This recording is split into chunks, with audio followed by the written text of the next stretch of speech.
dafa doon wax ak ñoom Xaddaafi mu ne leen bu ngeen gisee àdduna bi am problème c'est parce que bopp ba léegi dañuy jéem a saafara feebar yi mais jéemuñoo saafara nit donc ci kaw loolu nga jàngal ñu ne cause yi dañ ko fee bàyyi dem ci conséquences yi moo waral Colisée de l'éveil xam naa balaa ñuy dugg ci programme bi comme niñ ko miinee dañuy dawal benn extrait bu ndaw buy wax ci l'homme une espèce à part xam naa bu fekkee régie bi pare nañ rek ñu seetaan vidéo bi te ñëwaat.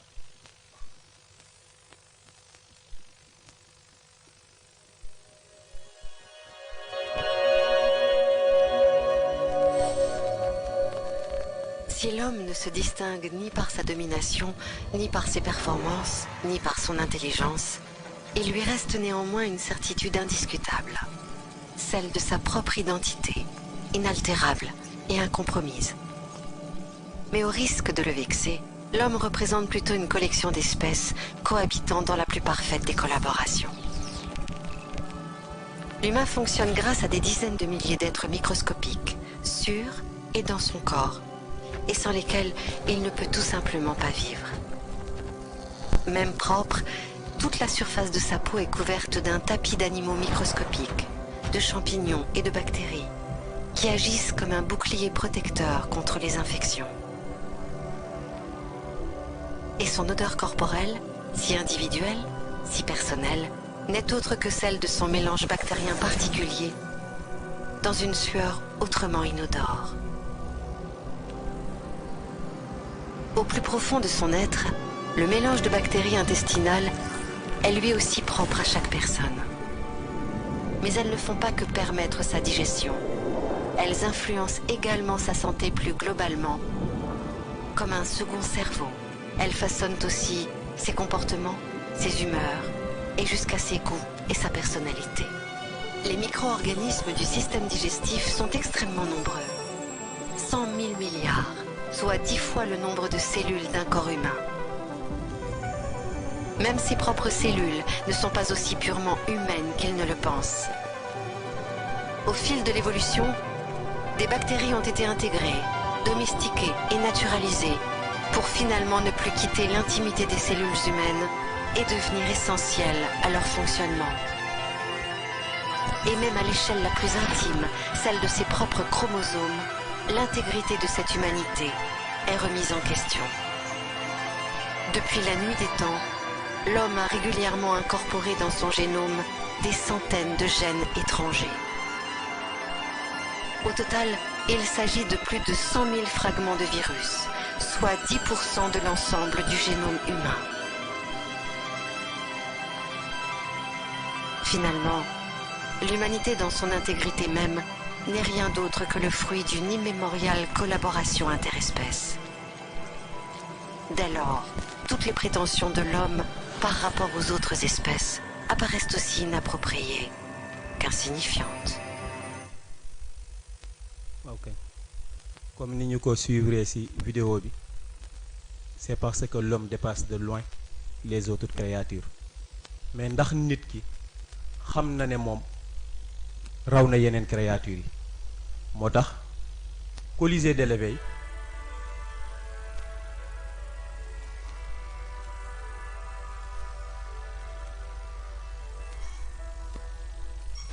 proposé ñu comme thème central li nga xamante ne moom mooy de l'homme à l'humain, une évolution nécessaire. ndax doomu aadama entité moo ko composé mu dellu ci ñetti phase mu dellu ci li nga xamante ne moom mooy yaram bi, dellu ci li nga xamante ne moom mooy mental bi,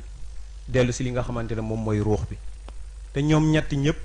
ñu war a am interaction boo xamante ne ku nekk dina ko def ci moroomam ngir yàlla ak nit mën a jóge ci stade doomu aadama dem ci li nga xamante ne moom mooy stade nit. donc ci kaw loolu ba léegi moo waral Colisée de l'éveil ñëw ngir fekk doomu aadama yi di leen càmbaral entité par entité wala étape par étape ngir yàlla ak ñu mën a maîtriser entité boobu noonu collaboration bi mën a mat. moo tax importance su thème bi dafay wane ne rek nit ki suñu borom defal na ko loo xamante ne defalu ko benn mbindeef moo tax sans plus tarder dafa am ñu poser question ñii ne l'homme est le fruit de l'évolution ñeneen ñi de déedéet c'est le produit de la création moo tax ñuy laaj Cheikh Ahmed Tijani lum ñu mën a indil ci li nga xamante ne moom mooy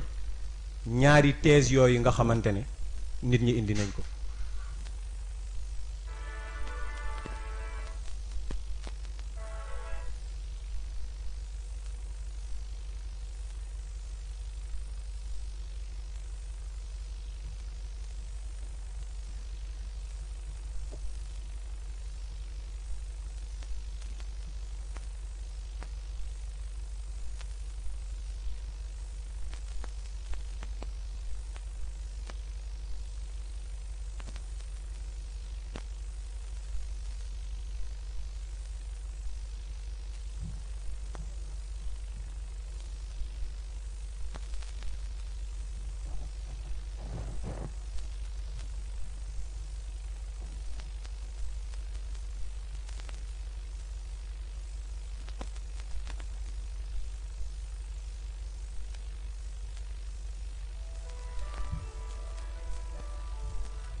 asalaamaaleykum wa rahmatullah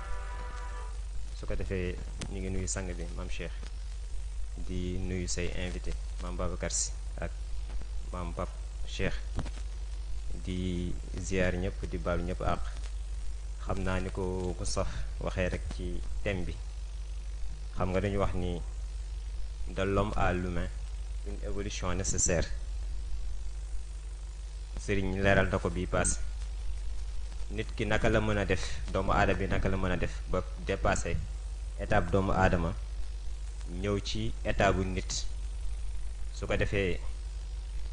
balaa ñu ciy dugg li ñu njëkk a laajte mooy la création aux origines de la création de l'homme ñu ni nit ak bépp mbindeef fi bind commencé mi ngi commencé ci ndox parce que li yàlla wax ni wa ja'alna min al ma'i kulla shay'in hayy yàlla nee na lépp lu mu bind rek mu ngi ko tàmbalee ci ndox te yaakaar naa la loolu c'est scientifiquement prouvé scientifique yi nee nañ fu ndox am rek mën nañ jàpp ni nit am na fa mais nit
comme ni ñu ko déggee kilifa gi jàngalee ko wax ni nit yàlla mu ngi ko bind ci ban mais dafa am ñaari thèse yu ci am ci xalqul insaan bi si njëkk mooy la thèse évolutionniste bi nga xamante ni si moom la Charles Darwin ak ñi soutenir thèse bi ànd muy que ni nit ci évolution bi mu def nee na ci golo la jóge ñëw ci stade nit mais loolu xam nga thèse de Darwin ñun ni ñu koy faral di déggee dañuy yaakaar ni tout est faux ci thèse bi or demeewul noonu à 100% parce que thèse bi li muy wax c'est la sélection naturelle que ni nee na espèces yi que ça soit les espèces végétales ou animales seen développement nee na dañuy changer te seen changement boobu ñuy changer tamit dañuy jóge ci benn stade nga xamante ni si pour ñu gën a mën a dëppoo ak environnement bi ñuy dund te loolu yaakaar naa c'est génétiquement prouvé parce que suñu waxee nit ki ni mu mel ki ñuul li tax mu ñuul exemple tey jii wala ñaari cheikh yi nga teg kii nga teg ko Afrique keneen ki nga teg ko Europe dinañ am différence forcément différence bi di ko def c'est l'environnement donc thèse bi loolu la doon démontrer ak tamit la sélection naturelle exemple tey jii nii su nekkee dañu am ci espèce benn nombre boo xamante ni si besoins yi maam ni mu ko jàngalee ressources yi fa nekk doyul espèces yëpp espèces yi dañuy développer beneen comportement boobu nag mën na nekk ci ñu cannibalisme yooyu yëpp mën na ci dugg mais moom mu ni nag ci dernière évolution bi ci la nit feeñee ak yeneen animal donc partie boobu rek mu tudd ci nit que ni ci évolution boobu la juddoo partie boobu moom moo fausse mais la évolution bi en tant que sélection naturelle loolu mën nañ ko approuver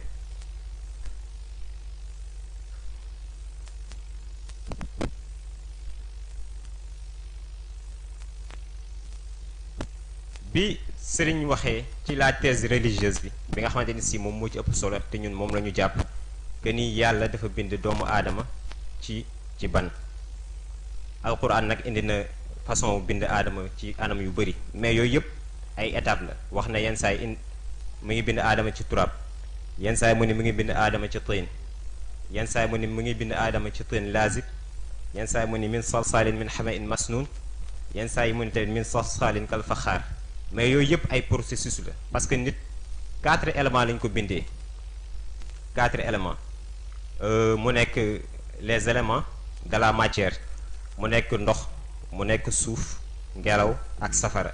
mais Serigne Moustapha Sy jàngale ba tey ni su nekkoon fa lay yem rek su nekkoon fa la yàlla yem nee na nit ñëpp ay mushrikin la ñuy doon donc moo tax mu def lu ñuy wax le souffle premier bi nga xamante ni si moom la capitaine doon jàngale ci ouverture bi passé wax ni mooy origine de tout et de tous donc souffle boobu noonu li ñuy dégg sànq ci extrait Serigne Moustapha bi firi ko subaxiya bi suñ ko doon firi ci déggin mën nañu wax ni moom mooy la transcendance donc loolu moo may nit ki mu dépasser yeneen êtres yi nga xamante ni si duñu nit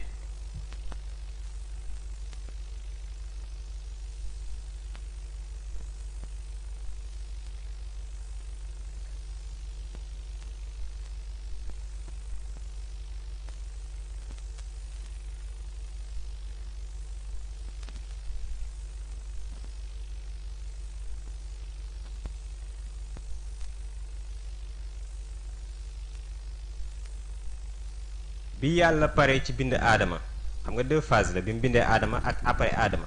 yàlla dafa wax ci alquran ni alladi ahsana kulla shay'in xalqa wa bada xalqa al insani min tin thumma jaala naslahu min sulalatin min ma'in mahin bien vrai que aadama ci tin la ko bind ak étape yi ñu la wax yépp mais après aadama dafa def benn genre évolution ci bindin bi mu bind doomu aadama tënk ko ci lu ñuy wax nutfa donc moo tax doomu aadama mu ngi passé ci toutes 5 étapes ci bindam bi ci njëkk mooy bi mu nekkee sperme nekk ci ndiggu góor ak bi muy dem ci biiru ku jigéen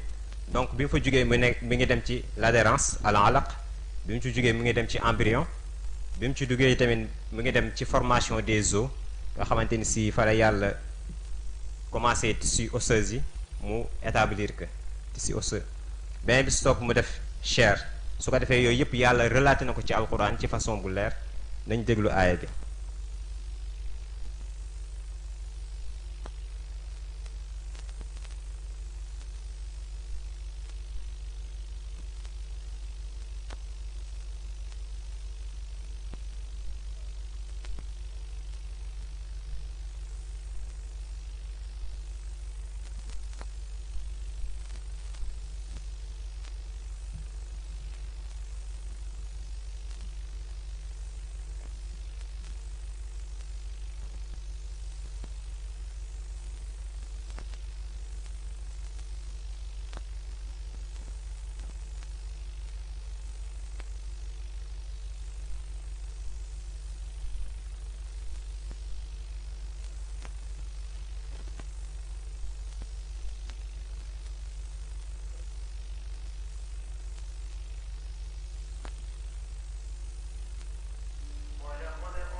ثم جعلناه نطفة في قرار مكين ثم خلقنا النطفة علقة فخلقنا العلقة مضغة فخلقنا المضغة عظاما فكسونا العظام لحما ثم أنشأناه خلقا آخر فتبارك الله أحسن الخالقين. sadaqallahu al-azim. donc loolu day wane étape yi nga xamante ni si moom la yàlla bindee nit ci 5 étapes yi ma la wax sànq mu teg ci biir bi ni mu bindee nit doomu aadama yi dafa am lu ñuy wax appareil nit ki yàlla daf koy structuré de manière boo xamante ni si bu ci seetloo dëgg mooy aaya bi sànq Moustapha wax ni sa nurihim ayatina fil afaq wa fi anfusihim xataa yatabayyana lahum annahu l-haq. yàlla dafa invité nit ci ni ko maam Cheikh jàngalee ni ko nañu ànd ñu def ay découverte yoo xamante ni si dañ koy def ci site historique yi mais tamit dañ koy def sa bopp la ñuy commencé. donc nit ki yàlla mu ngi ko commencé bind appareils yi mu ngi nekk am na ay appareils yi tamit am na lu ñuy wax ay organes. ولقد خلقنا الإنسان. am na ay organes yi am na lu ñuy wax ay tissus ñoom ñoo ko constitué tissus yi tamit lu ñuy wax cellule moom moo ko constitué cellule kese soo ko jëloon kese am na lu ñuy wax ADN lépp luy sirru ci kain buy dund être vivant buy dund mën nañu wax ni yàlla mu ngi ko def ci ADN boobu noonu. donc am nañu sax ñu jàpp ni ADN bi lépp lu nit ki nar a def ci àddunaam code yi mu ngi ci ADN bi am na ñu jàpp loolu même ci scientifique yi am na ñu jàpp loolu mais religieux yi tamit am na ñu jàpp loolu. donc ADN boobu noonu mooy li mbokk bi di wax même ñaari cheikh yi nga xamante ne si ñoom ñoo judd nekk ay vrais jumeaux mën nañ ko bañ a bokk su ko defee.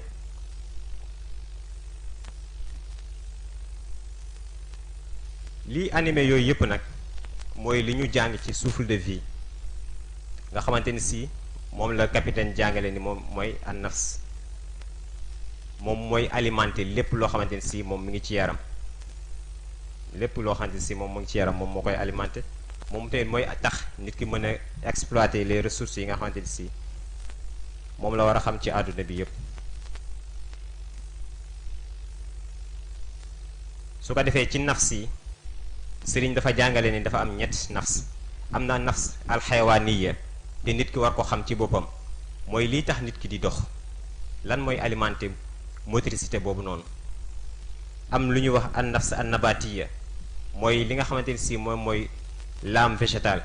nga xamante ni si mooy tax nit soxla lekk mooy tax nit soxla naan mooy tax nit soxla yu bëree bëri. am bu ñuy wax nafsu naatiqa nga xamante ni si moom mooy l'âme parlante nga xamante ni si lépp luy communication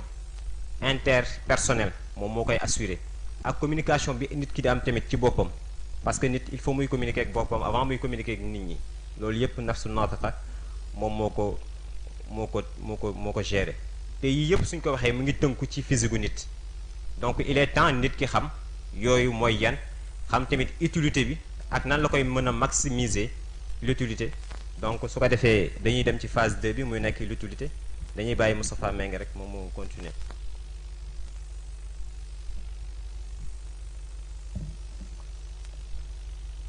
naa ñu jaajëfal Cheikh Tijani si leeral bi mu ñu leeral doomu aadama ndax lim ñu doon jàngal yépp mooy wane kéemtaan yi nga xamante ne suñu borom def na ko si yaramu doomu aadama. lan moo tax mu bindee nit physique bi mu ko bindee am na lu tax ndax bu koy wàccee si li nga xamante ne moom mooy adduna bi war na koo jox élément yoo xamante ne dafay dëppook adduna bi muy wàcc ndax Serigne Moustapha jàngal nañu mu ne ñu min nafsin waahida mu ne ñu aadam moo nekkoon 3e génération bi nga xamante ne moom mooy si doomu aadama kon li ko jiitu suñu borom bindoon na yeneen mbindeef mu tuddee leen ay awaadim mais ñoom si ban bu dof lañ leen bindee moo tax li mu tudd si mutation ak évolution te mu dellu si li nga xamante ne moom mooy espèce yi mais mu teg si baat bu am solo mu ne nit ki balaa ñuy wax si moom évolution foog mu xam fu mu jóge mais aussi foog mu xam fa mu jëm pour mu xam fa mu jigee xam fa mu jëm foog mu xam éléments yi ko composé ngir lu nekk mu mën koo développer te bu ñu waxee physique gu nit ki nga xamante ne moom mooy handicapé bi wala ki silmaxa wala ki nga xamante ne du dégg yàllaa ko bindee noonu waaye terewul moo ñaale na ak moom éléments yuy tax mu développer mais aussi mën a dund ci environnement bi nga xamante ne moom moo ko composé comme yàlla nag dafa jox doomu aadama defal li nga xamante ne mooy li Serigne Cheikh wax ne est-ce que nit xam na ne yàlla fier na ci bind gi mu ko bind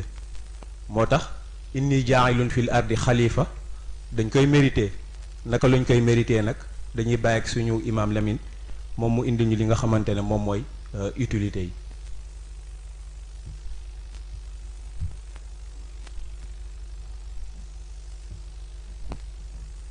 asalaamaaleykum wa rahmatullahi taala wa barakaatuhu.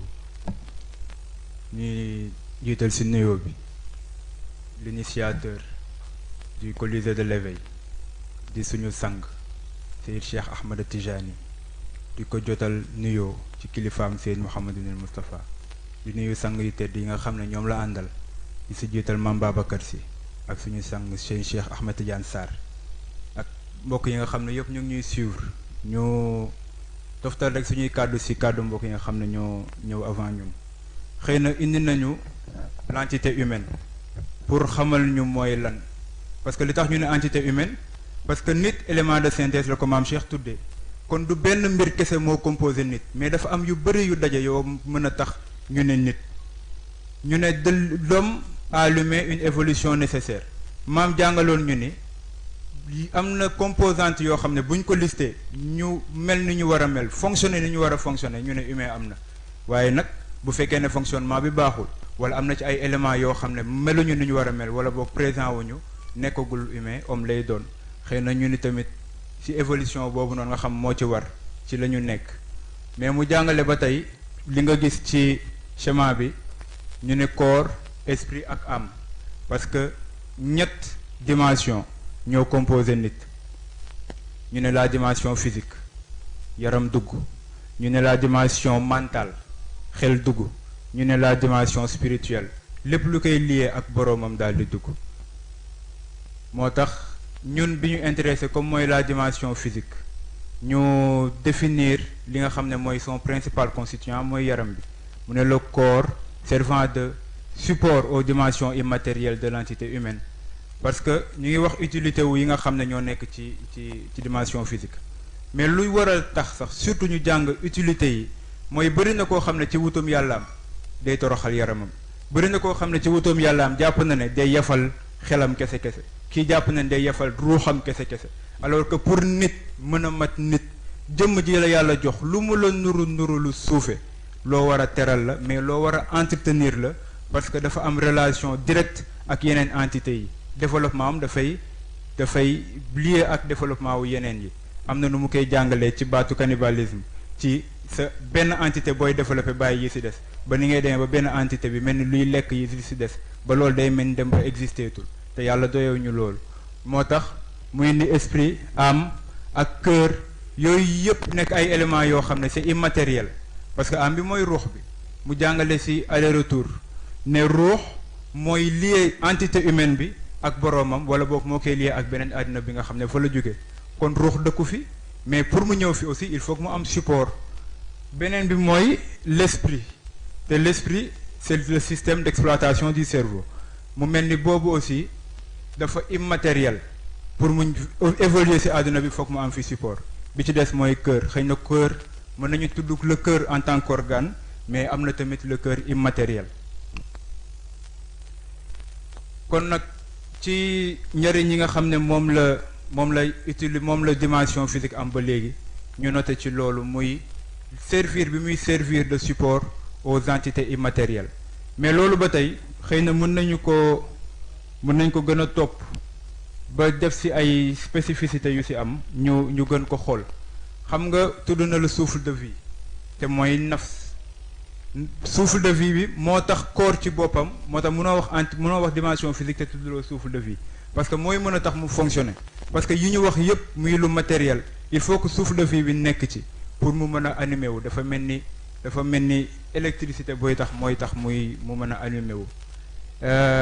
souffle de vie boobu noonu fi muy résider ci nit mooy cerveau xëy na su ma tuddee cerveau suñu mbokk yi nekk ci pôle mental dinañ foog ne laal naa seen domaine mais mais cerveau matière la te dafa te mu ngi nekk ci bopp doomu aadama kon nag dimension physique bi loolu daf lay wan relation bi mu am ak yeneen dimension yi moo tax mënuñu tudd mukk utilité dimension physique te tudduñu relation bi mu am ak yeneen dimension yi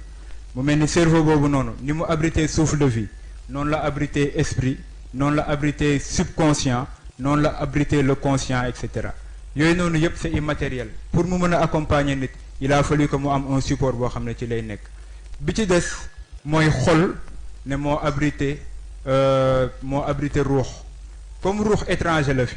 jóge ci beneen àddina ñëw fi dafay mel ni xol mooy ambassade bi nga xam ne foofu la dëkk kon cerveau mooy nekk palais présidentiel bi comme ni mu ko jàngalee deuxième utilité bi nga xam ne indi nañ ko xëy na yëpp mënul ñëw mu ngi dellu ci les sens yi nga xam ne moom la nit am xëy na dinañ tudd sens bu nekk am na organe bu mu liyeel gis nañ fi loxo muy représenter der muy l'organe du toucher wala boog l'organe de la peau mu yore sensu toucher gis nañ fi bët mu yore sensu gis maanaam vue ñu gis làmmiñ mu yore sensu goût ñu gis bakken mu yore sensu odorat ñu gis nopp mu yore luy maanaam dégg organe bi mun nañ ko làmb daj ko mais sens bi du lu ñuy làmb daj ko lu ñuy yëg la mais njëriñ bi ñu am mooy lan bu dul woon sens yooyu noonu ak seen ay organe kon nit information yi mu soxla ci environnement am du ko mën a am information yooyu noonu sens yi nii li koy coordonné ci nit wala li ko régir ci nit am na ñu ko tuddee la faculté sensible nga xam ne sens yëpp foofu lay dellu moo koy doxal mais faculté sensible boobu noonu pour mu jariñ la il faut que information yi muy jël aussi mu transmettre ko yeneen faculté yi nit am mu mel ni tudd nañ la faculté imaginative tudd nañ la faculté intellectuelle tudd nañ la faculté cogitative ak beneen faculté bi nga xam ne nag moo leen féete kaw benn bu ci nekk am njëriñ mais benn bu ci nekk dépend ci yi ci des bu dee li nga xam ne moom la sens yi di jox da koy jox la faculté imaginative parce que dañuy wax ne nit mënul imaginer lu mu musul gis mënul imaginer lu mu musul dégg mënul imaginer loo xam musu ci am expérience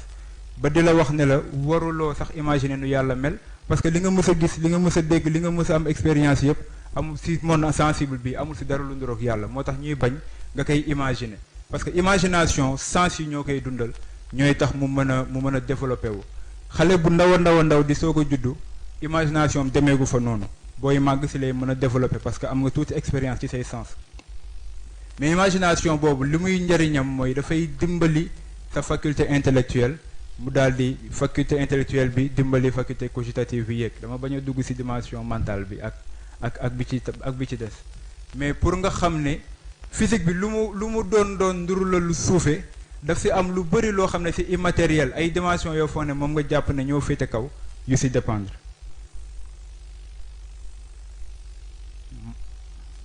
bañ na de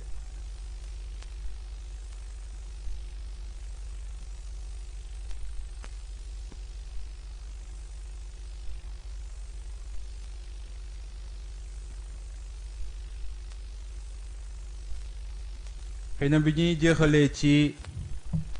njëriñ yi nga xam ne moom la dimension physique am dañu def expérience bi ci xalaat ci comme nga taxaw di julli jàpp ne a priori julli yëfu ruux la ruux moo ko moom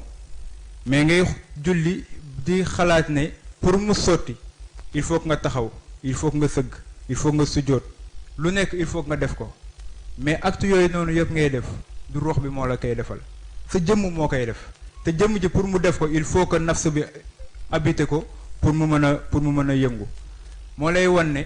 jëf ji yàlla di xaar ci yow fii ci kaw suuf bu dul sa dimension physique doo am base boo ko defee ci njëriñu jëf boobu noonu bala ñuy indi li ñu jàngee ci daara ji dañuy def benn ébauche tuuti ci li ñeneen jàng ci beneen daara xëy na mën nañu am nu mu ñu dimbalee ñu dégg ko dafa am benn boroom xam-xam bu tudd Hannah Arendt dafa bind ci wàllu bind na ci philosophie bind na ci leneen mais moom dafa am lu mu critiquer philosophie te mooy jàpp na ne philosophie dafa am lu ñu jiital ci dund gi te mooy la vita contemplativa mooy la vie contemplative te mooy lan il faut un recul di réfléchir ci les origines de la création lan moo régir création bi nekk ci méditation bi moom mu leen di wan ne leen nag vie contemplative boobu noonu dafa am lu ko gën di farata te mooy la vita activa te mooy la vie active ci moom ni mu ko jàngalee te mooy la vie active ndax nee na vie active bi mooy mën a produire résultat mu tënk ko ci ñett benn bi mooy le travail lu mu tuddee le travail bi des mu tuddee ko l'œuvre beneen bi mu tuddee ko l'action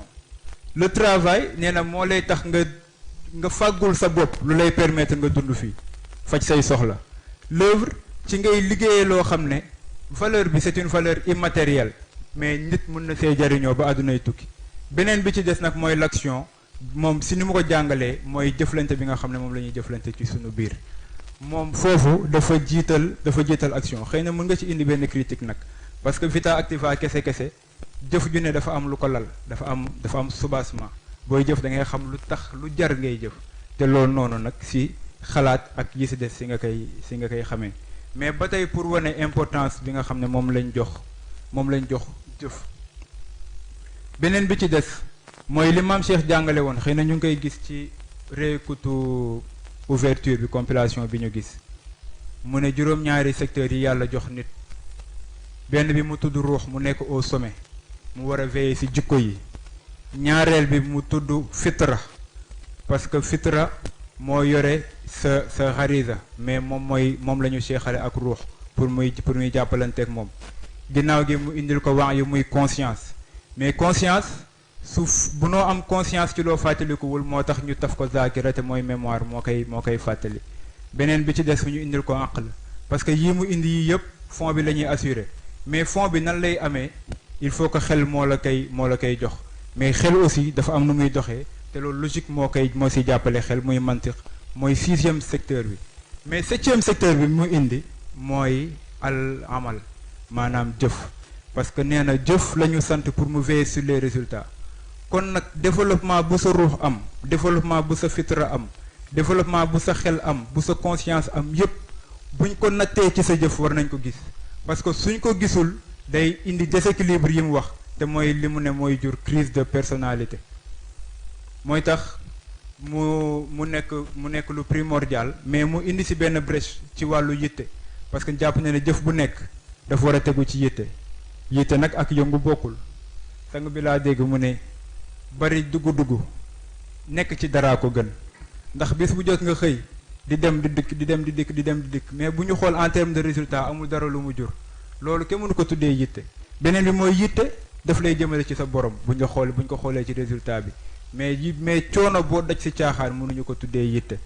mais yooyu yëpp da yoo xam ne dimension physique mooy li nga xam ne moom lañ ko yen li koy tëj mooy ilayhi yasadul kalimu tayyib wala amalu salihu yarfa'uhu c'est ilayhi yasadul kalimu tayyib wala amalu salih moom la tuddee l'action rénovatrice bi nga xam moom la ñu ubbee ci kaw parce que yàlla bi mu ñu wàccee ci kaw suuf bokk na ci lu ñuy distinguer ak ku fi nekkul mooy programme bi nga xam ne moom la tënk ne doomu aadama wala bokk nit loolu mooy programme am bu ci nekkul rek yàlla da koy wàccee ci summa radadnahu asfala safilin te programme bi mooy al iman wala amalu salih iman bi lu mu fi nekk al amalu salih bu ci nekkul du ko jar wala boog du am lu koy wane du am lu koy dëggal kon boog loolu mooy li nga xam moom la ñu indi woon tuuti ci utilité yi di bàyyi mbokk yi indi débat bi wala Serigne Moustapha mu coordonné li ci des ñu baal ma àq.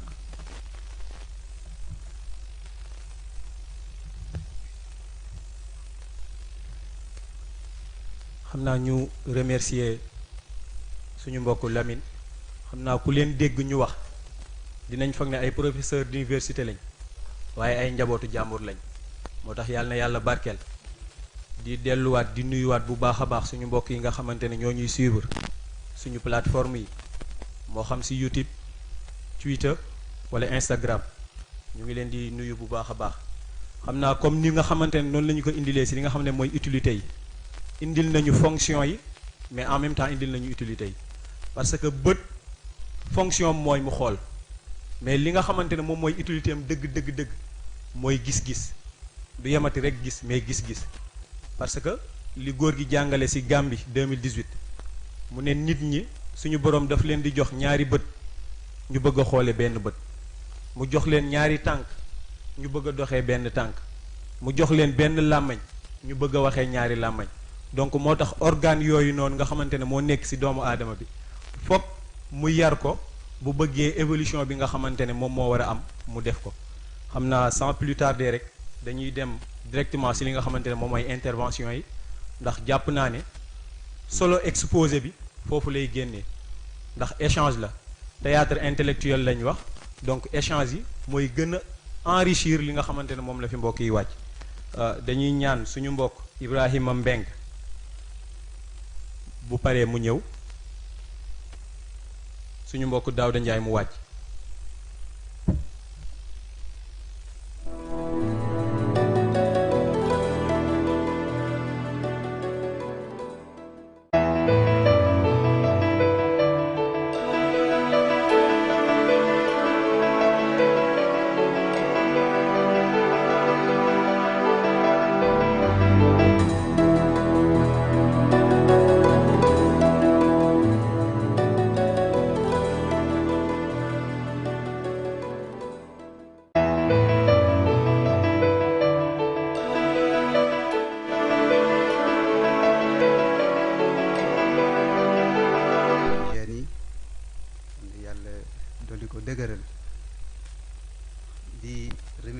mbokk yi nga xam ne ñoo andi exposé bi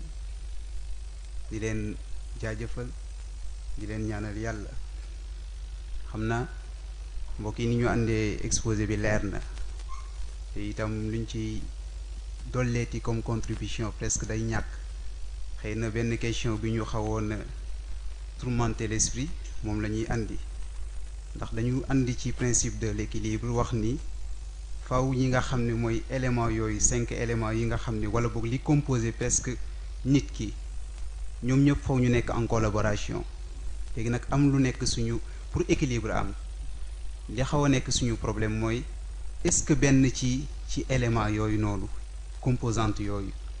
su nekkee handicap ci nit ki est-ce que day causer déséquilibre parce que yaakaar naa keroog góor gi ni mu àndee ni déséquilibre li koy andi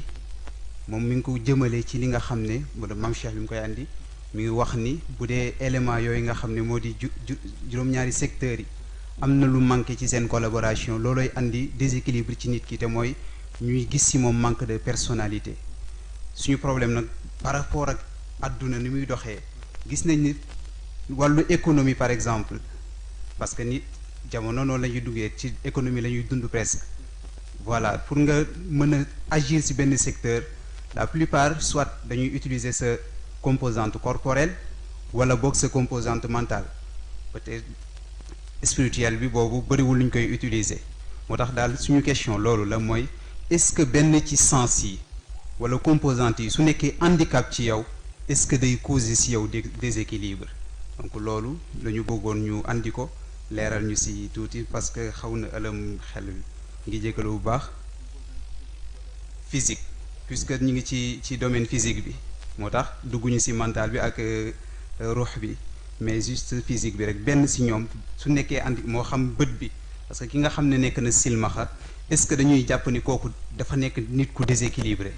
voilà loolu moo nekkoon question bi ñu ngi jégalu bu baax te di Cheikh ñu ngi lay ndokkeel bu baax ci weeru koor wi di la yóbbante suñu ziyaar ak suñu nuyoo ci góor gi jërëjëf. barakallah xam naa ñu woo suñu mbokku Daouda Ndiaye ñu ñaan suñu mbokku Khalifa Ababacar Thiam mu jege si.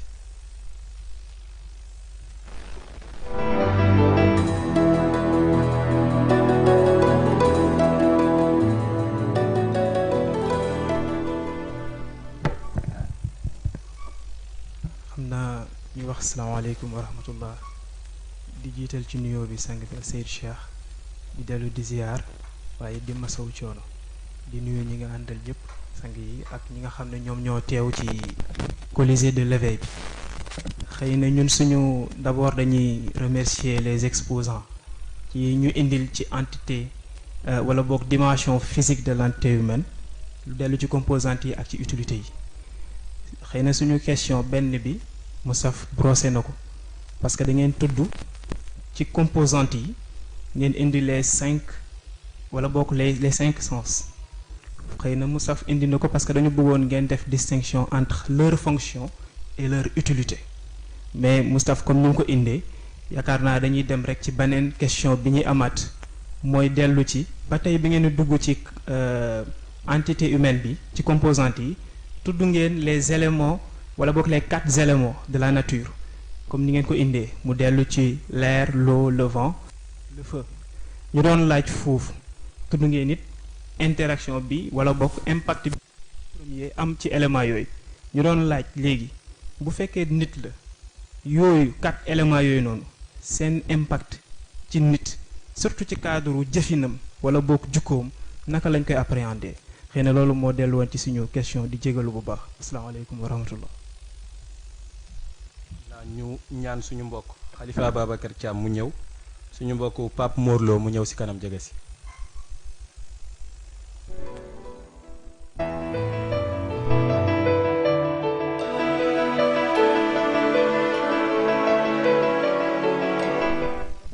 ñu ngi nuyu suñu sang yi suñu sëriñ suñu maam Cheikh di nuyu ñëpp ñi nga xam ne ñoo ngi fi teew mu mel ni di itam jaajëfal suñu conférencier yi ci yu am solo yi nga xam ne indi nañ ko peut-être suñu question suñu mbokk Daawda daf ko xaw a laal mais ñun sax bi ñuy réfléchir ci thème bi doon nañ gën a dugg ci luñ tuddee anatomie wala ostéologie yu ni mel pour gën a yaatal parce que dafa nekk thème bu yaatu suñuy wax composante yi nga xam ni moo nekk ci corps humain peut-être duñ ci xuus parce que du suñu spécialité waaye comme li Daawda wax léegi rek dañuy lire sànq ci côté asiatique yi suñuy wax ci wàllu chakra yooyu ñu ne dafa am composante yu nekk ci corps humain xaw ma énergie lañ koy tuddee xaw ma lu mu doon ñu wax air wax feu wax eau wax terre wax éther ñu ne yooyu yëpp dafa nekk ci yaramu doomu aadama yooyu noonu comme ci ay composantes la nekk moo tax ñuy laaj yooyu naka lañ ko mën a distinguer mooy lan concrètement lan la le feu dans le corps humain mooy lan l'air dans le corps humain mooy lan peut-être loo mën nañ ko xam mais yeneen yi lan la ci biir corps humain bi ak lan mooy seen utilité pour nit ki mën a dund je pense que loolu moo nekkoon suñu question di jaajëfalaat mbokki wasalaamaaleykum. xam naa ñu ñaan suñu mbokk Pape Morlo mu may suñu conférencier ñu répondre question yi jot a ñëw après ñu soog a ñëw.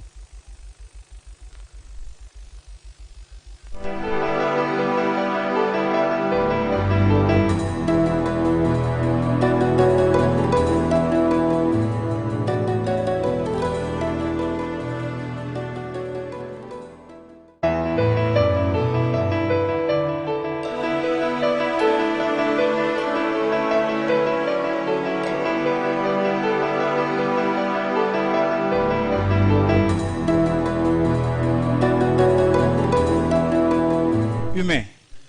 gëmuñu ne mën na ko causer parce que handicap lu yàlla di dogal ci nit la te yàlla am na si kenn ku nekk nu mu la bindee xam nga tudd na sànq ADN wane ni amul kenn ku ko niroog sa morom noonu la ñuy wax comprendre ni amu ci kenn wala ba képp ku yàlla bind am na lu mu la jagleel lu mu jaglelul sa morom am na lu mu lay doyee lu mu doyewul sa morom moo tax lépp lu mu la jox jumtukaay la mën na am rôle bi mu la jox jumtukaayu bët soxla woo ko mais mën na am li bët di jariñ ñeneen ñi yow am na leneen lu la koy jariñ parce que bët xool nii kese kese taxul nga koy am mais am na perception beneen boo xam ne moom la ñu si soxla ginnaaw li nga gis perception boobu noonu nag du aju si organe bi kese kese parce que am na ñoo xam ne ci seen nopp dinañu am double li borom bët yi di am moo tax du ñu gëm ni dina causer carrément déséquilibre ci nit. beneen bi mooy impact des éléments de la matière ci nature doomu aadama sëriñ wax am na lu mu ci indi ci gàmmu gi pour wax ne bu fekkoon ne yàlla da ko bàyyi noonu kese kese nit ñi ñu nekk ay mushrikiina daf leen di yomb xëy na mu ut leneen lu mu ko anayaan lu mu ko fajee te mooy tomb tawxiid bi mais yooyu noonu yëpp benn bu ci nekk am na lu muy def ci ay défaut ci nit parce que mu ngi doon wax ni anaasir yi dañu nekk ay xuruf yoo xam ne kenn tomb leen kenn maasu leen mu ne nag yonent bi comme moom mooy yar nit yonent bi nit nekk xaraf si yar bi mu yar nit yar bi mooy da koy tomb maas ko noonu la misaalee yar bi léegi nag comme anaasir yëpp yàlla boole na leen ci persi nature nit yonent bi buy yar nit ci lay yaraale anaasir yi moo tax dañuy gis ay nit yoo xam ne dañuy maîtriser anaasir yi nekk ci ñoom ba al anaasirul arban d'une manière générale dañ leen di déggal loolu lu ñuy réussir la ci seen bopp mais boo ko réussirul da ngay jël seen jikko te mooy léeg-léeg si yenn excès yooyu nekk parce que safara mën na nit waaye mën na lakk ndox mën na la tooyal mën na la nàndal mais mën na la nëqal beneen ak yeneen genre excès yooyu noonu nag sa jikko di am ñun loolu lañ jàpp ne mooy impactu anaasir yi xëy na maam Cheikh wala yeneen sang yi mën nañu indi lu gën a matale ñu bàyyi maam yeggal incha allah. waaw asalaamaaleykum xam naa ci question bi maam xalifa dafa laaj ni anaasuru arbaa suñ ko bëggoon a xam dëgg-dëgg mooy lan xam nga dafa wax eau nee na sax leer na corps humain soo ko jëlee li ci ëpp ndox la vent yaakaar naa ñëpp comprendre nañ ko la respiration vent la réaction bi oxygène bi di am ci sa deret loolu tamit vent la parce que yow tu absorbes oxygène ngay noyyi mais li ngay génnee dioxyde de carbone la tudd donc loolu tamit mën nañ ko comprendre ci anaasuru arbaa yi beneen bi soog terre xëy na dina jafe nga melal ko ci nit mais nit chair bi ko constitué c'est de la protéine xam naa après suñ docteurs yi suñ ñëwee dañ ko gën a leeral ci côté boobu noonu mais yaakaar naa ne war nañ mën a def liaison bi feu suñ ko waxee man ni ma ko comprendre c'est l'énergie maam jàngale na nag les énergies dafa am yu positive am yu négative donc su ko defee loolu xam naa après moom dina ci ñëwaat benn bi sopp suñu gënee avancé ci beneen domaine muy domaine suñu maam yi nee nañu anaasuru arbaa yi tamit mën na influer ci destin nit ki donc mooy tax yenn saa yi ñu naan la nit ki suy ut soxna wala suy ut borom kër na tànn nangam yooyu xam naa suñu paree tamit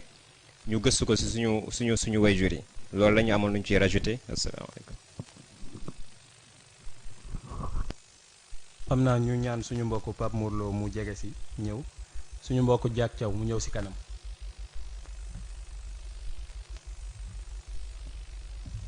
asalaamaaleykum wa rahmatullah ñu ngi nuyu ñëpp di leen ziar di jiital si nuyoo bi sunu sang Cheikh Mouhamadine Moustapha di nuyu maam Cheikh bu baax a baax di nuyu yeneen sang yëpp xam naa transition sax Cheikh def na ko ci par rapport ak sunu intervention foofu lañ bëggoon a ñëwee d'autant plus que tudd nañ al anasirul arbaa muy 4 éléments yi te 4 éléments yooyu dafa am ay boroomi xam-xam astrologue yi dañ koy utiliser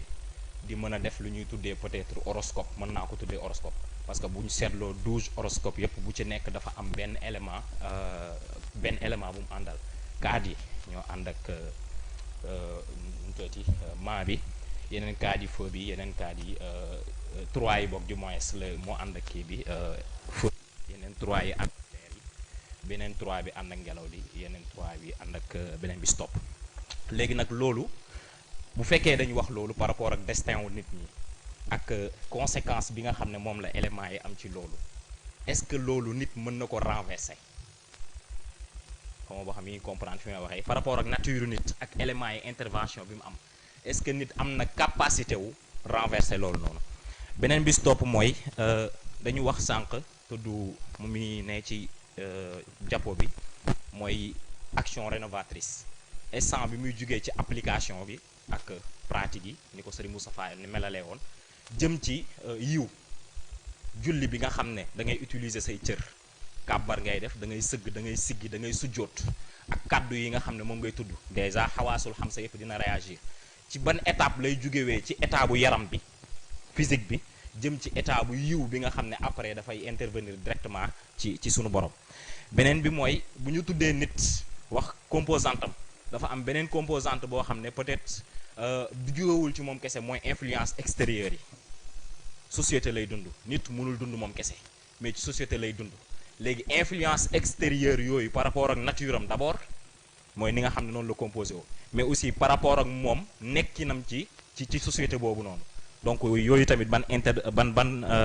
jàngat lañ ci mën a def beneen bi ñuy jeexalee mooy bu ñu tuddee alxawaasul xams dafa am benn remarque fan yi benn mbokk bu mu def ci nit xawaasul sens bi nga xam ne mooy njëkk a développé ci moom mooy sens de l'ouïe parce que bu nekkee ci biiru yaayam te bu deewee ouïe boobu noonu moom mooy mujjee dem ci moom est-ce que amul hiérarchisation ci diggante xawaasul xamsa yi est-ce que amul bii moo jiitu bii topp ci beneen toppaat ci beneen toppaat ci ba mu jeex wasalaamaaleykum wa rahmatullah xam naa ñu ñaan suñu mbokk Diak Thiaw mu ñëw suñu mbokk Mohamed Ndiaye mu wàcc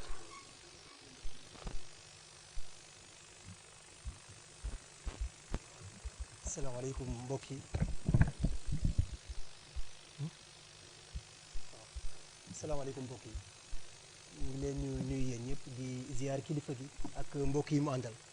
di ziar mbokk yi yëpp man nag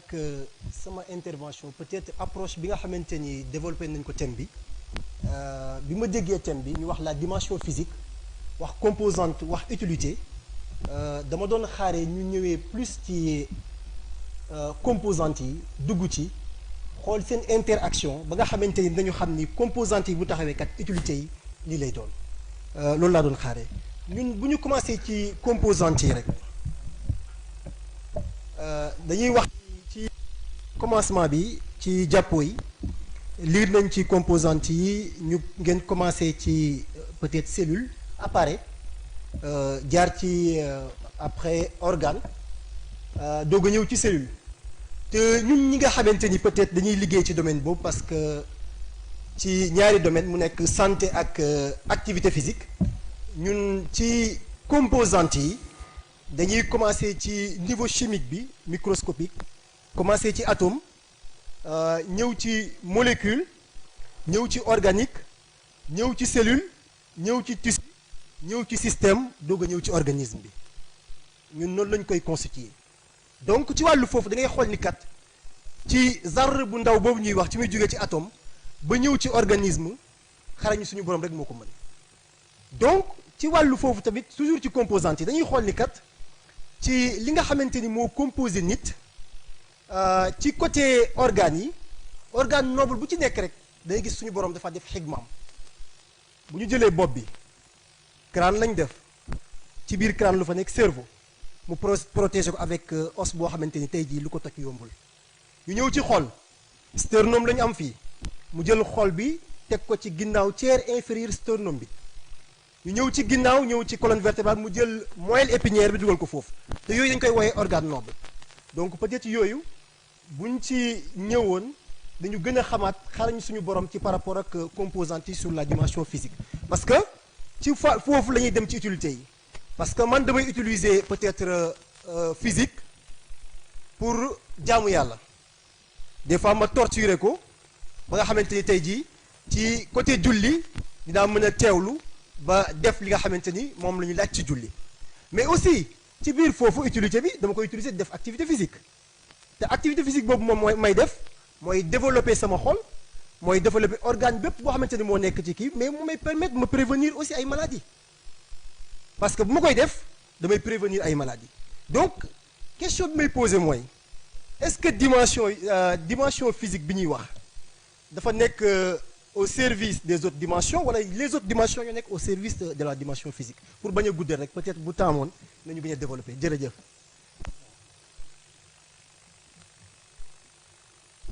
xam naa ñu ñaan suñu mbokk Moustapha Sy Diop mu ñëw suñu mbokk Youssou Diop mu wàcc.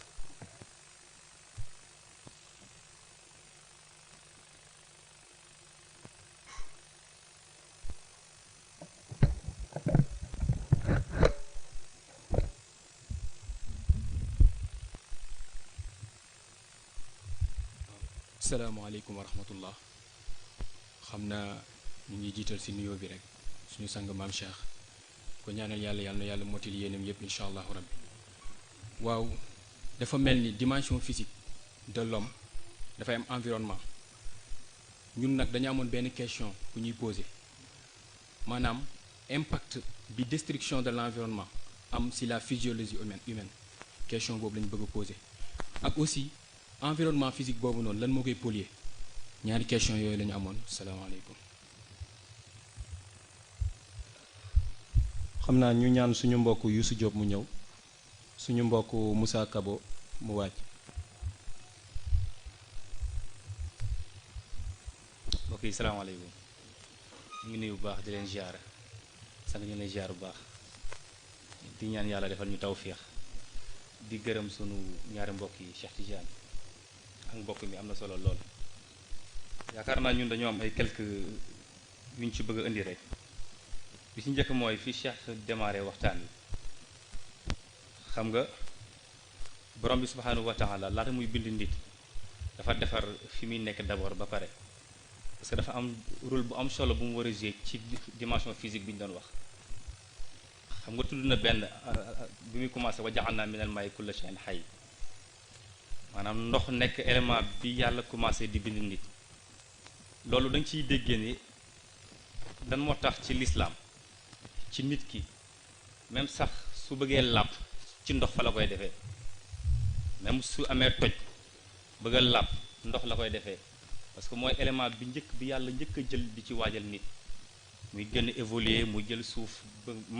ba affaire yi di gën a avancer ci dimension physique bi xam nga ñun li ñu doon miin mooy dañu jàppoon ni nit ruux kese la suñu demee gàmmu 99 maam Cheikh mi ngi koy wax dafa tudd ñaari baat te ñaar yooyu moo composé nit madda ak jawhar matière ak antimatière jafe-jafe bi mooy ruux bi nekk antimatière jóge ci yàlla sell lool ak matière bi ñu boole ak ruux te ruux moom moo dëkk fële matière daal di dëkk fii moo tax matière boobu dafa am solo lool ci rôle bu mu war a jouer ci vie mystique bu nit ki jàpp naa ni balaa nit sonne sax ci ruuxam donte mën na sonne ci ruuxam ci physique am la war a sonne d'abord même ci l'islam jaamu yàlla indi yépp physique koy def benn laa gis boo xamante ni mën nañ ñi physique du ko def muy zakat bi ngay génne mais dem Makka ba ngay dem julli bi ngay def woor bi ngay def physique moo koy def kon dafa am rôle bu am solo bu mu war a jouer léegi nag naka la war a nit ki def bay di loolu di gën a évoluer xam nga exemple ma joxe benn misaal bu ndaw ni mu ko war a évoluer dëggantaan ak li nga xamante ni day tax physique am di dellu ginnaaw yàqu di yàqu yàlla bi mu bindee nit ba pare dëkkal ko ci kër ñaari baat yi mu leen wax mooy uskun anta wa zawjuka la la ci teg fa kulaa minha ragadan haythu shi'tuma wala taqraba hadhihi shajara lekk bi ngay lekk dafa am rôle bu mu war a jouer ci sa physique parce que bu fekkee sa biir lépp loo jot dugal ci sa biir jaamu yàlla bi nga war a jaamu yàlla des moo tax lekk bi ngay lekk dafa am lu mu war a jouer xam nga moo tax boo demee yàlla wax na ci alquran ni bis dina ñëw al yawma naxtimu ala afwahihim physique bi lay laaj parce que dafa am rôle bu mu war a jouer gémmiñ gi lay laaj loxo bi lay laaj et cetera li ñu bindoon xaw na bëri mais comme que temps bi dafa ñu ñett asalaamaaleykum wa rahmatullah wa barakaatu. waaw ñu ñaan rek mbokk yi bu ñu mënee gàttal rek xam naa dañuy ñaan suñu mbokku Moussa Kabo mu ñëw.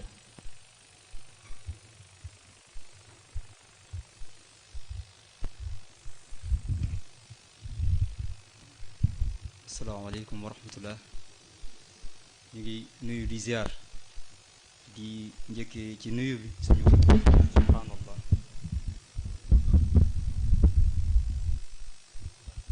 njëkkee ci nuyu bi suñu capitaine maam Cheikh Ahmed Tidiane yàlla na ko yàlla sàmm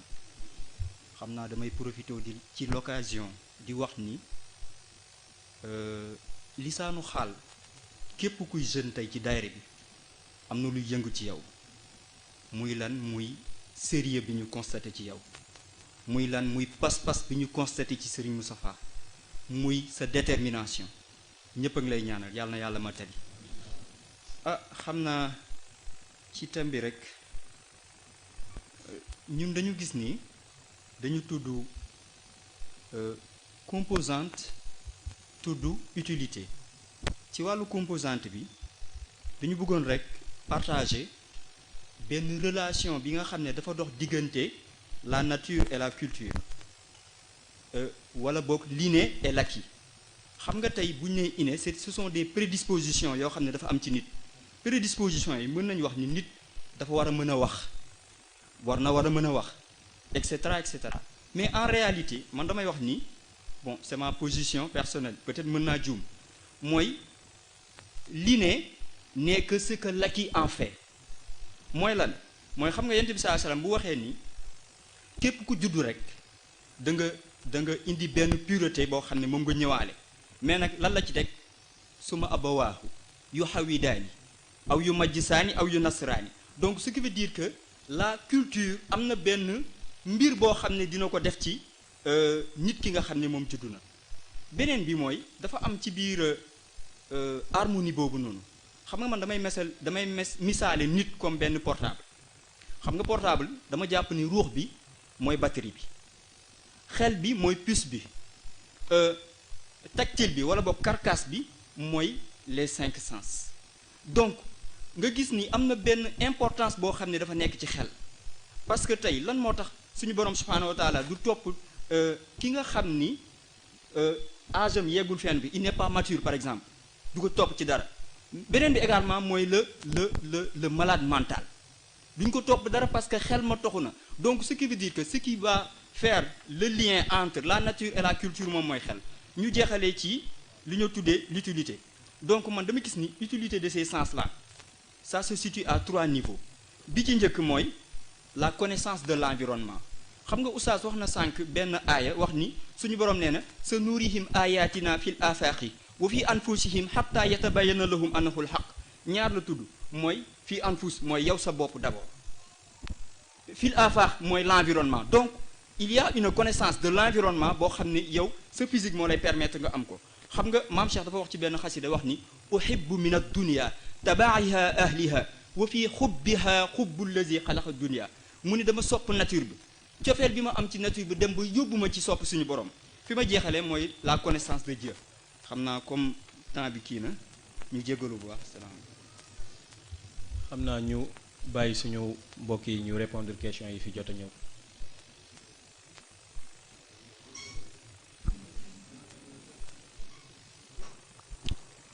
waaw ñu ngi jaajëfal ñëpp di dëggal rek li mbokk mi daan wax ne ñëwuñu pour jàngale waaye dañu am lu ñu marqué ci maam démarche am ci aller retour pour wane ne du pour jàngale sax yenn yi wante li am solo mooy kenn ku ci nekk réflexion yi ngay def ci sujet bi parce que lu ñu la jàngal jox la ko ci ay information bu lu dul li nga liggéeyal sa bopp liggéeyal ko sa bopp si réflexion mënoo cee am lu la jariñ xëy na loolu am na lu ci feeñ am na question yi tàng jër nag yoo xam ne dafa am borom kon ku si déggul sa question déggoo ko ci man déggoo ko ci maam xanaa ñu poñe sang bi rek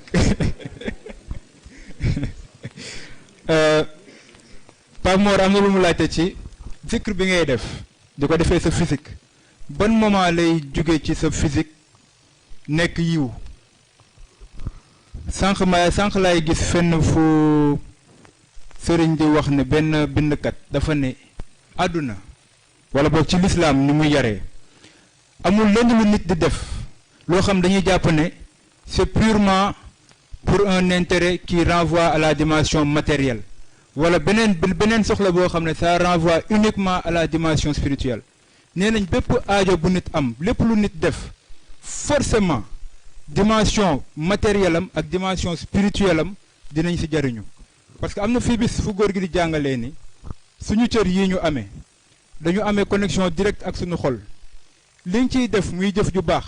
mooy defar sa xol liñ ciy def muy jëf ju bon mooy yàq sa xol kàddu gu bon nga di ko dégg day màbb ngëm dina koy jàngale lu bon looy xool dina màbb ngëm et cetera pour wax la ne la comme ay dimension la day mel ni genre superposition bu am ci seen diggante dimension yoo xam dañoo superposé lu laal si biir rek forcément dafay laal si des bi ci des tonton Ndiak indi na bu baax ci organisation wu nit ni yàlla bindee nit xëy na discuter nañu si lu bëri ci ne xëy na bu ñu nee composante physique de l'homme mun nañu xalaat anatomie xam naa nag docteur nga fi waroon fekk Ibrahima Niang suñu équipe la bokk ñu ngi koy nuyuwaale dafa xaw a sori problème bi mooy du problème anatomie kese parce que xëy na si gëstu yi indi nañ xool nañu anatomie descriptive ñoom jàngal nañu anatomie fonctionnelle jàngal nañu interaction yi am si anatomie yi si wàllu physiologie wante objectif u cours bi wala boog objectif u gëstu bi du ne jàng cër yi kese mais da nga koy placer ci système bi dans son ensemble ci lanam mooy jëriñ système bi moo tax bu ñu nee utilité du utilité wu membre bu ne ban utilité la am pour beneen bi si wàllu interaction mais utilité wu jëmm ji ci projet wu doon évoluer bi nga bëgg a évoluer pour nekk humain utilité boobu noonu moo tax moo gën a tax ñuy wax xëy na waroon nañ ko gën a leeral bi ñuy tàmbali mais physiologie lu ñu si mën a dimbali la parce que ni yàlla organiser nit xam nga wax nga nit organisme am ñu ne am na ay appareil yi si seen biir am na ay organes yi ay tissus ñoo ko composé tissus yi am na ay cellules mais kenn mënu la wax ñaata cellules ñoo am ci doomi aadama mais maam mii wax na ni cellules yi am na yu ko gën a ndaw yu nekk ci biir muy gën di tuuti di dem rek dañ faa yeggagul moo tax am na loo xam ne xamaguñ ko comme nit ni mu bokkee ci àddina bi gën di màgg di dem moo lay wan ne li ñuy wax ne l'homme est au centre de la création xëy na am na lu mu siy jàngale mais yooyu yëpp yu jar a topp la parce que day tax ba léegi sanurihim ayatina fil afaq gëstu bi ngay gëstu si piste d'investigation yàlla def ci yow ba xam ne lii kat li mu ne cette merveille d'ingénierie divine am na lu tax yàlla def ko beneen bi ci des est-ce que la dimension physique dafa nekk au service des autres dimensions ba bu may am beneen réponse de waaw laay jàpp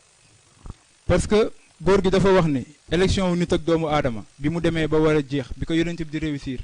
gañaloo nit na la gañaloowee nit dafa jël aadamiya def ko arsh boo xam ne ci la insaaniya di toog aadamiya lan moo ko composé nee na nit wala boog ibnu aadam li ko lié si dund bi liaison bu corporelle la ak liaison bu dellu ci souffle de vie maanaam nafsam liaison loolu moo ko lié si dund bi mais bu dul woon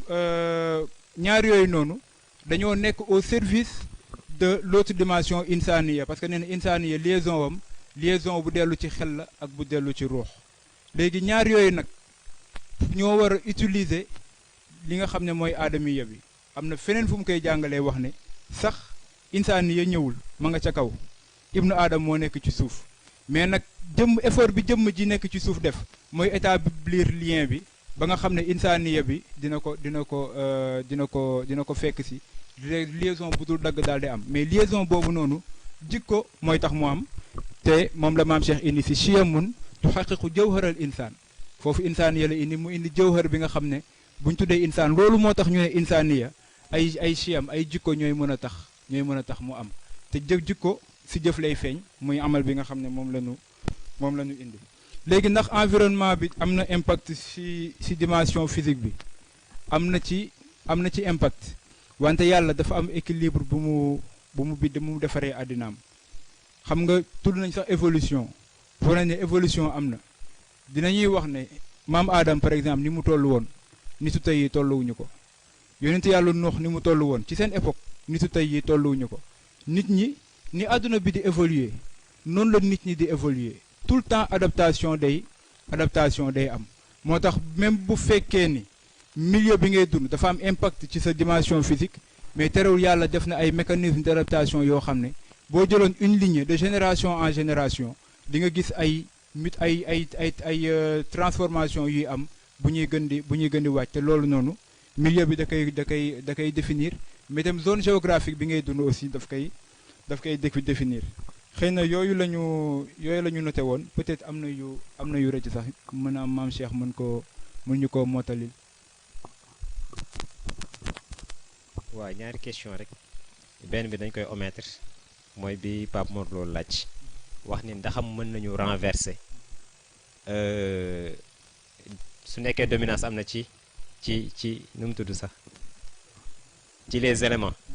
les 4 éléments de la nature li est-ce que loolu mën nañu ko renverser bon boobu dama koy omettre mais sama xalaatin yaakaar naa ne war na mën a nekk parce que su dul woon loolu daara du am daayira du am tariqa du am tarbiya du am donc peut-être nit ki mën na am yàlla xëy na bindoon na ko yaakaar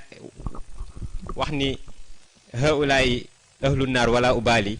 li Serigne Moustapha Sy jàngale waxaat ni haulaay ahlu janna wala ubaali pour man foog naa ni nit ki war na mën nañ ko yar ba mu jóge ci ahlu naar ñëw ci ahlu janna mais question bi ci toppaat mooy li ci Serigne Moustapha Sy teg ni wax nekk ci ahlu janna du tax nga bokk taxul nga bokk ci ahlu naim wax ni tamit nekk ci ahlu naar taxul nga bokk ci ahlu adab loolu nag xam naa dañuy bàyyi après góor gi ñëw ci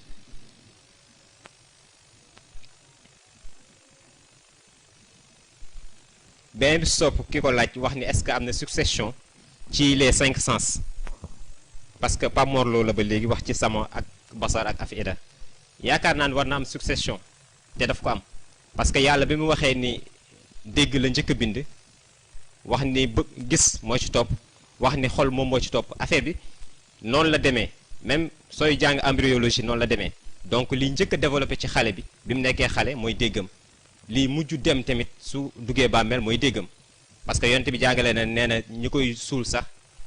dina leen dégg seen tànk yi ni muy dalee dina ko dégg su ko defee kon yaakaar naa war na am succession su ko defee ñu gàttal foofu rek temps bi dañuy njëkkanteeg temps bi ndax daa am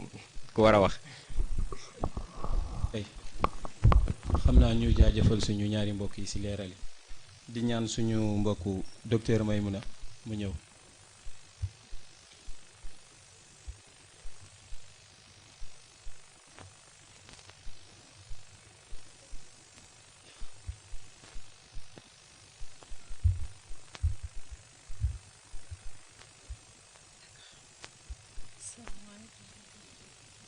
di ziar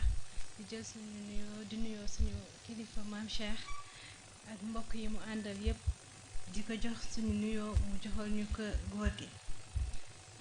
di wax na rek peut-être benn du doon question sax mais contribution lay nekk par rapport ak thème bi nga xam ne wàcc nañ ko fi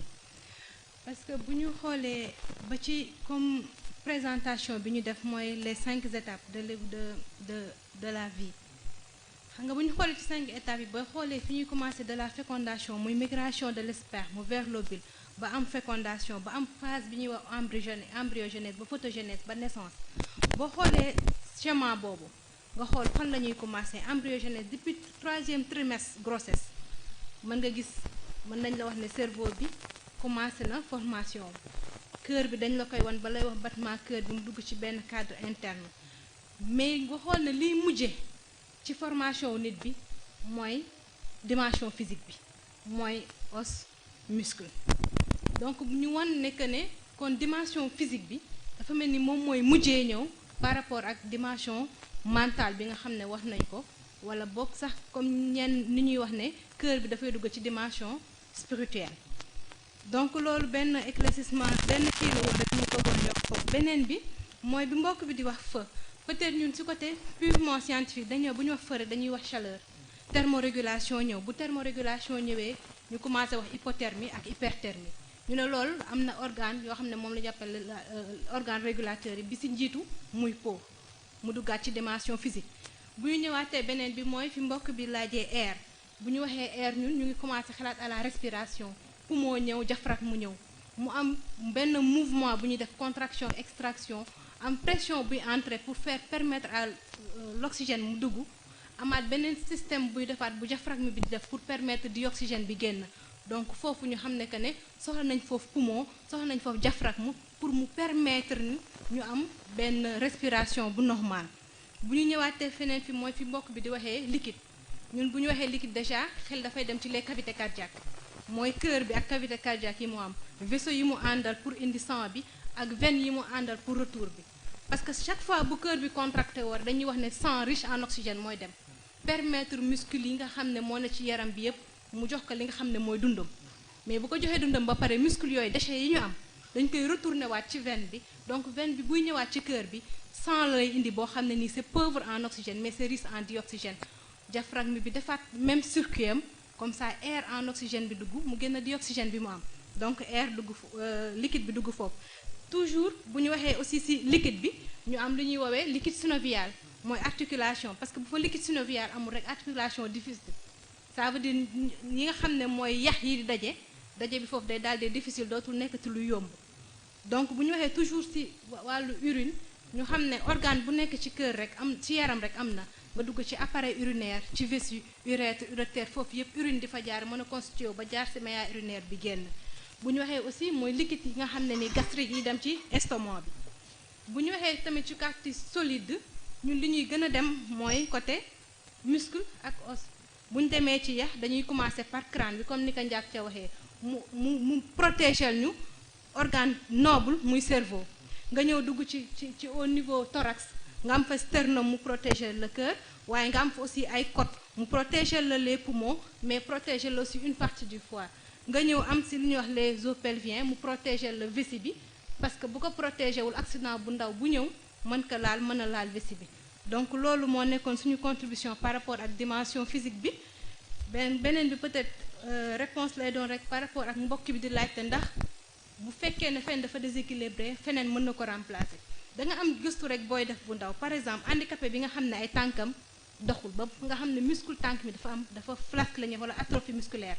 ñooñu boo leen seetloo seen muscle yi ñuy am au niveau des membres supérieurs mooy gën a développé wu ak keneen koo xam ne muscle tànkam mu ngi dox ça veut dire force équilibre boobu mu amoon entre tànk yi ak loxo comme tànk yi amatul yëpp dafay ñëw ci kaw donc système humain moo am système boo xam ne ni c'est un système compensateur ñu jéggalu bu baax merci.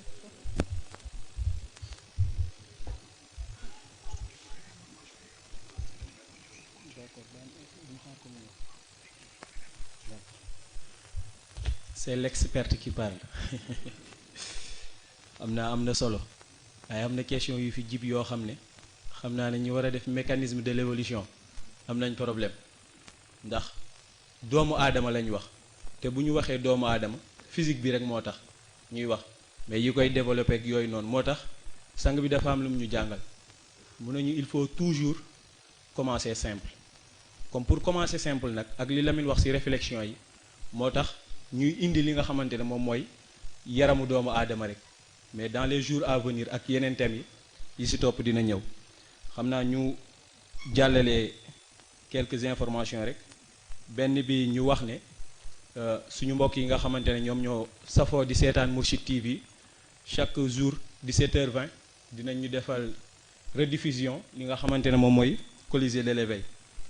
ñu waxaale aussi mercredi bi nga xamante ne moom la ñu jëm incha allahu rabbi si la ñuy def suivi deuxième thème bi mu dellu si mécanisme d'évolution si dimension physique xam naa dañuy ñaan suñu mbokk Mohamed Ndiaye muy ñëw.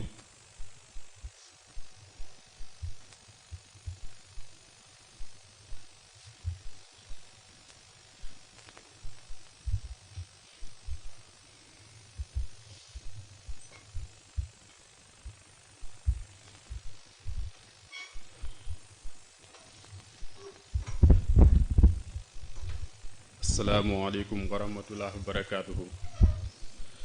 ñu ngi nuyu waa Colisée bi yépp di jiital ci nuyoo bi sunu sang sunu sëriñ sunu professeur l'ingénieur moral Seyid Cheikh Ahmed Tijani Al Maktoum di ci teg sang yi nga xam ne ñoom la àndal sunu maam sëriñ Babacar Sy ak sunu sëriñ Seyid Cheikh Ahmed Tidiane Sarr ak sang yépp yi nga xam ne ñoom ñoo fi nekk xam naa li ñuy jiital sunu kàddu mooy di remercier kilifa gi ci initiative bi nga xam ne am na ko yaakaar naa ni bu ñu doon def sunu daje yooyu sous forme de conclave daf ci doon am sunu yéene bi mooy yi nga xam ne ñu ngi ko doon partager ak moom par rapport ak nim ñu yaree ak nim ñu jàngalee dañ doon am yéene képp ku ñu bokkal lii nga mën ci participer mu mel ni yéene boobu moom la sunu borom concrétiser ci initiative bi ñu di la ci gërëm di la ci remercier di la ci ñaanal ba génération yu ñëw ñuy perpétuer œuvre bii nii xam naa mu mel ni par rapport ak sunu camarades yi de classe yi ñu bokkal daara ji ñu leen di remercier ñoom tam seen exposé waaye may wax samay ñi ma bokkal pôle spirituel muy professeur Abdoulaye Diop ak professeur Daouda Ndiaye, vous n'avez pas été vigilant ndax xëy na nee naa leen man maa nga ba Mbuur waaye di mbokk yi wàcce fii yaakaar naa ne uute naag leçon yi ñu doon partage ci daara ji mu mel ni cours particulier yi dafa mel ni mu ngi continuer waaw donc waroon ngeen ci bàyyi xel waaye ni ñu koy defee rek mooy ñun itam dañuy ñaan suñu cours particulier ndax comme Colisée la ñu wax ay gladiateurs ñooy affronté wu mais fii c'est des gladiateurs d'esprit dans un esprit assez positif mu mel ni kilifa gi ci cours d'ouverture bi tudd na benn concept muy concept de réévolution ñu ngi ci doon waxtaan ma ne dafay laaj ñu def ndànk tuuti ndax réévolution bi mu wax humanisme bi ne ci moom moo ko waral muy gis humanité bi ne si ñi si des jàpp ni ñoom li ne si ñoom bu ko booleek li nga xam ne moom lay indi mu am lu mu jur pour monde bi mais cadre réévolution boobu dama jàpp ni ñëpp dugguñu ci biir ñu si mel ni ñun dañ réévolution pour ñun daf ñuy tardeel bi ñuy servir mooy renaissance parce que réévolution ki koy def mooy ki yëg ni am na lu mu évoluer mais ki nga xam ne yëg li mu yëg mooy parental la ci li mu ne kooku renaissance rek lay aj boppam pour comprendre ko ku ne xam na ni lait maternel li mu mën ci croissance ay infusion ci ki nga xam ne dafa tëdd ci hôpital ñu di ko perfuser ak ki nga xam ne dañ koy jox yeneen xeetu lekk mënu ko ci croissance parce que stade bi mu toll la baat boobu ñuy wax ci alquran huwa allazi ba'atha fi ummiyyiina rasulan minhum dafay nekk loo xam ni dañ ko war di seetaat parce que li tax sunu borom di ko wax mooy mag ñi nga xam ni bi yonent bi sallallahu alayhi wasallam ñëwee am nañu kersa jël biberon di ci dund waaw mu di leen fàttali ni nit la koo xam ne ku ñu tànn seen biir bien que tànneef bi lu ñuy mettre entre guillemets la waaw pour ñu bañ a am kersa ci biberon ba ñuy jël moo tax mu jox leen baat boobu donc ñun ñu préférons tënk suñu bopp ci cadre renaissance bañ a tënk suñu bopp ci cadre réévolution bu delloo ci thème bi fi mbokk yi wàcce jàngal nga ñu ci aller-retour chapitre 6 la création un chef-d'œuvre d'organisation mu mel ni documentaire bi ñu gis sànq daf ñu fàttali concept yi ñu jàngal ci chapitre boobu noonu parce que wax nga ñu ni foofu cellule bu ci ne ci nit ay univers ak ay multivers ñu ngi ci biir ak seen système d'organisation waaw sous-cellules yi aussi am même système d'organisation boobu ni nga ko mën a retrouver au niveau microscopique noonu nga ko mën a retrouver au niveau macroscopique ngeen yu la lecture à avoir dans ces chefs-d'œuvre d'organisation mooy nga mesurer si la nature ki nga xam ne moom mooy bind waaw foofu itam ci suñuy gëstu mu mel ne nature bi ñu invité ñu gëstu ko mooy sa nature créatrice mais pas sa nature absolue am na koo xam ne ni mu toll bu la mayee tuuti ci nature am sax da nga koy doyloo ci wàllu dimension yi ñuy tudd nii boo seetloo ci ni ñuy jàngee dafa mel ni dimension yi malaaka yi ñooñu ko njëkk a jàngal ndax bi suñu borom ne inni jaayilun fil ardi xalifa am na concept notion yu malaaka yi tudd yoo xam ne boo ko toppee dafa mel ni dina la yóbbu ci fonction yooyu dina la yóbbu ci fonction physique dina la yóbbu ci sa fonction mentale dina la yóbbu ci fonction spirituelle ndax xoolal tontu bu muy naan atajalu fiha man yufsidu fiha wa yasfiku dima muy ñetti concept atajalu fiha ndax da nga fiy nekk di créer déséquilibre accessoires yi ñoo koy def les accessoires se rattachent à la dimension physique atajalu fiha man yufsidu fiha ndax da nga fiy nekk di tour deret promiscuité mentale moo koy indi ni talay xatal présence am xatal la nga éliminer ko pour mën a yaatu mu dellu ci dimension mentale man yufsidu fiha wa yasfiku dima mu dellu ci dimension spirituelle bi mais li lay jaaxal mooy ñoom nu ñu ko xamee parce que ñoom bu ñu nee wa nax nu sabbihu bi hamdika wa nu haddisu laka dimension spirituelle rek lañ yëg ci seen bopp parce que si loolu lañ leen tënk mooy seen cadre d'action mooy seen cadre d'activité donc lu leen inspiré dimension yooyu xam nga boo demee ci école ci constructeur de véhicules yi am na si ay unité foofam dañ naan unité d'assemblage mu mel ni bi ñu leen di associé ci œuvre humaine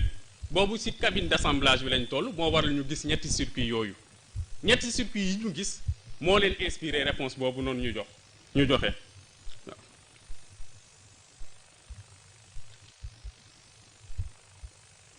kon nag bu ñu nee circuit attache alu fiiha mu dellu si dimension physique mooy circuit mécanique man yufsidu fiiha mu dellu si circuit hydraulique wa yasfiku di ma dellu si circuit électrique muy dimension spirituelle xam naa contribution boobu la ñu amoon ko ñun ñi nekk ci cadre renaissance yu ni mel la ñuy jëlee ci moom par rapport ak thème yi ngeen baal ñu yàq salaamaaleykum wa rahmatullah naa ñu jaajëfal mbokk bi bu baax a baax di ñaan suñu mbokk Pape Cheikh Char mu ñëw andi contribution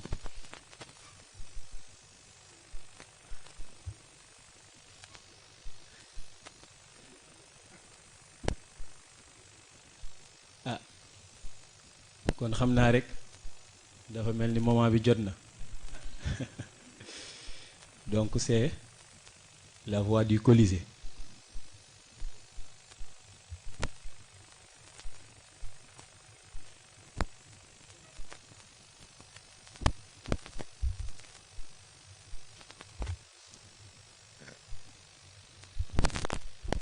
asalaamaaleykum wa rahmatullahi taala wa barakaatu ñoo ngi nuyu ñëpp di massaw ñëpp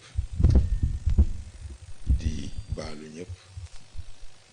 te di ndokkeel ñëpp ah xam naa mbokk yi dañoo xaw ma rus laa koy waaye xaw ma ragal waaye question yi wax ni dafa tàng sax jot nañ ko traité ak ñoom xëy na nag xam naa koor ga leen xaw a jàpp waaye question yëpp am na solo waaye man daf ci am bu gën a attirer sama attention ndax yu mel noonu yu sew yooyu dafa intéressant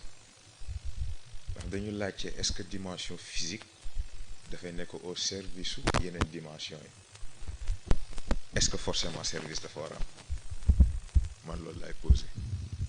parce que boo ko xoolee en tant que hiérarchie da ngay juum parce que ay égo lañ bu si nekk il faut que présence am nekk fa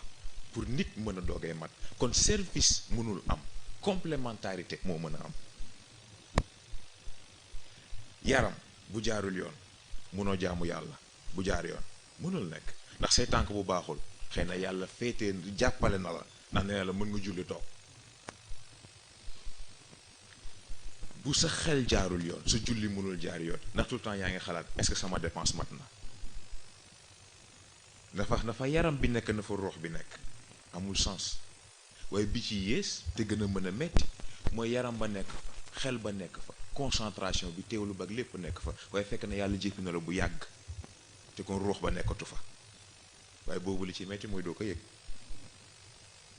ci wax yi bon xëy na sax xaw nañ génn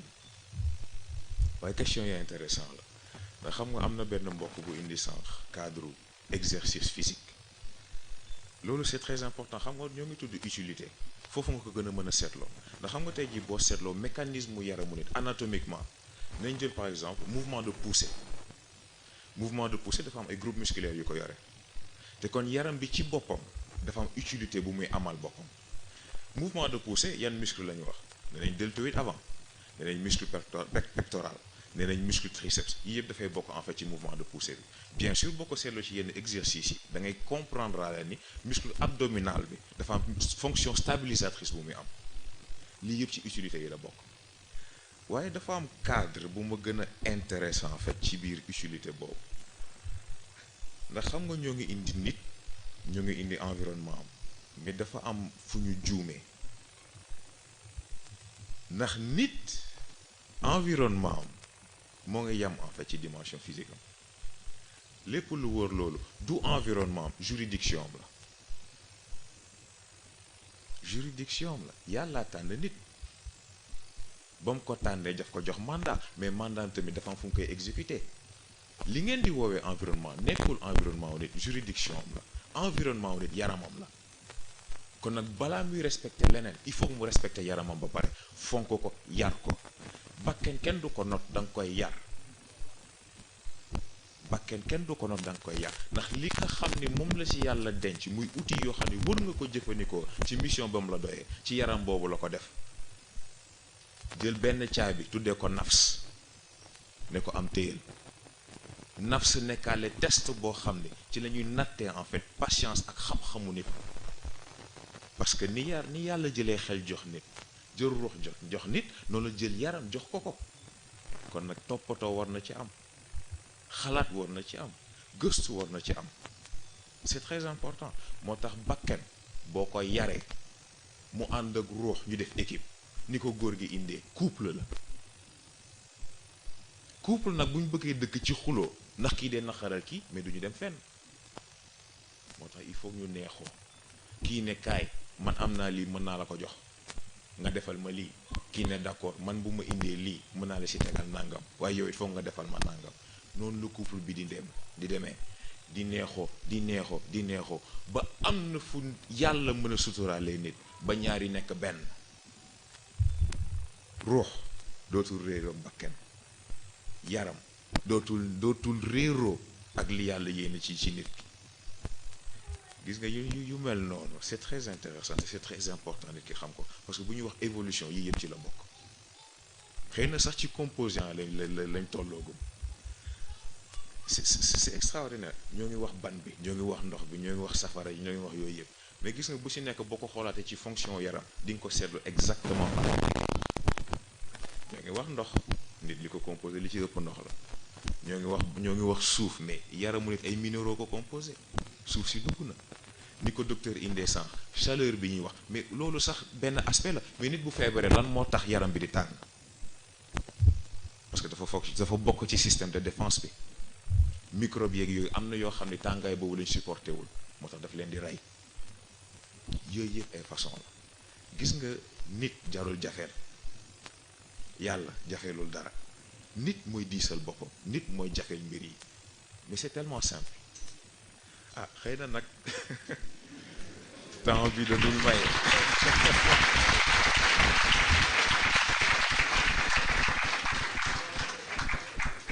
xëy na temps bi da dul maye ñuy dugg ci détail yëpp waaye am nañ fii ba vendredi kon sant yàlla ndax mercredi ngi fi vendredi ngi fi kon nag pour le moment ñu yemale ko foofu ndax bañ a empiéter ci yeneen thèmes yi di ñëw ndax yaakaar naa bi ci topp ci cadre évolution physique la dellu te boobu yi c'est très intéressant vendredi bi tamit nekk synthèse yooyu yëpp c'est très intéressant xam naa ñu bàyyi ba àgg ci yooyu rek ñu gën a développer incha allah wasalaamualeykum wa rahmatullah.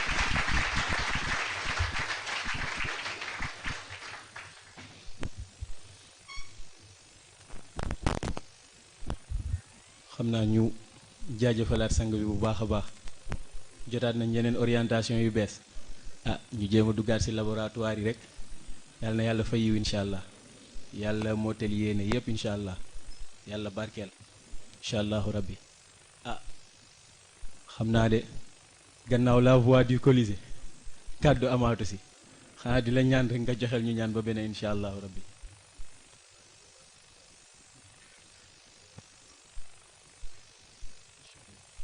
si turu sang bi ñu jàng fatiha falaxeek naasi salaatul fatih ba beneen incha allah bismillah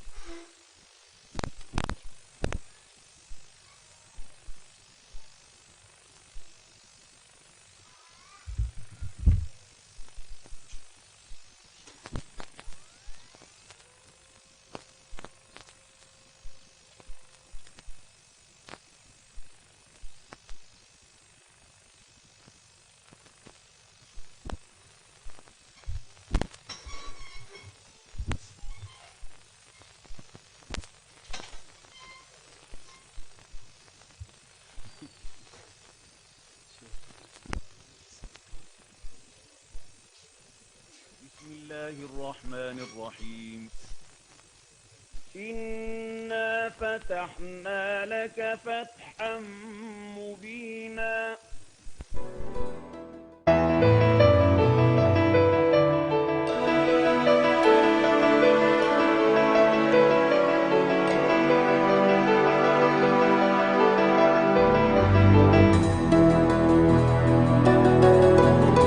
ñooy suivre Colisée de l'éveil bi si li nga xamante ne moom mooy plateforme yi dina am les lundis les mercredis et les vendredis à partir de 21h xam naa rek ñuy fàttali kuuru mercredi bi incha allahu rabbi à 21h salaamaaleykum wa rahmatullah